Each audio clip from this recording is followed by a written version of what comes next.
आंसू बहाते हैं, लेकिन आपकी जबान से एक शब्द नहीं निकल रहा है, क्योंकि एक दलित नौजवान मारा गया बांग्लादेश में। उस नौजवान के मरने पर आपकी जबानें सिल चुकी हैं, क्योंकि आप उसको केवल वोट बैंक के रूप में इस्तेमाल करते हैं। और बांग्लादेश सरकार को इस बात की चेतावनी देता हूं, और इसीलिए हम कह रहे हैं, नोट करना, बांग्लादेशी को यहां से निकालेंगे और रोहिंग्या को यहां से बाहर का रास्ता दिखाएंगे तो उनके समर्थन में मत आना। आप उस कार्यक्रम में नहीं थे, आएंगे भी नहीं आप लोग, क्योंकि आप लोग तो हर एक कार्य को आप वोट बैंक के नजरिए से देखते हैं। आपकी नियत है, आप किसान को वोट बैंक की नजर से देखते हैं, इसलिए कुछ किए नहीं। आप दलितों को वोट बैंक की निगाह से देखते हैं, इसलिए कुछ बोलते नहीं। इसलिए मैं कह रहा हूं ना, देखो बांग्लादेश में एक दलित नौजवान को कैसे जला दिया गया। आप लोग गाजा पट्टी में होने वाले किसी भी उस पर आंसू बहाते हैं, लेकिन आपकी जबान से एक शब्द नहीं निकल रहा है, क्योंकि एक दलित नौजवान मारा गया बांग्लादेश में। और उस नौजवान के मरने पर आपकी जबानें सिल चुकी हैं, क्योंकि आप उसको केवल वोट बैंक के रूप में इस्तेमाल करते हैं। ये राजनीति नहीं है पांडे जी, ये राजनीति नहीं है, ये वो सच्चाई है जो आपकी तुष्टीकरण की नीति है, जिसके कारण बांग्लादेश बना है। अगर बांग्लादेश पाकिस्तान नहीं बना होता, इस तरीके से हिंदू नहीं जलाया होता, और जलाता तो फिर उसकी क्या दुर्गति होती या वह भी जानता। ये सुरक्षा की गारंटी, वहां मारे जा रहे हैं हिंदू, आप लोग नहीं बोलेंगे।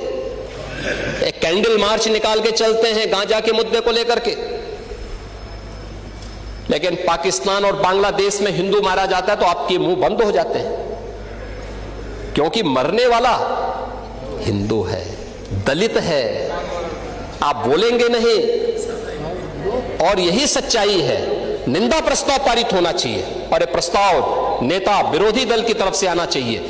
इस घटना की हम भर्त्सना करते हैं, और बांग्लादेश सरकार को इस बात की चेतावनी देता हूं, और इसीलिए हम कह रहे हैं, नोट करना, ये चीजें होनी चाहिए, और हमारा भी प्रयास होना चाहिए।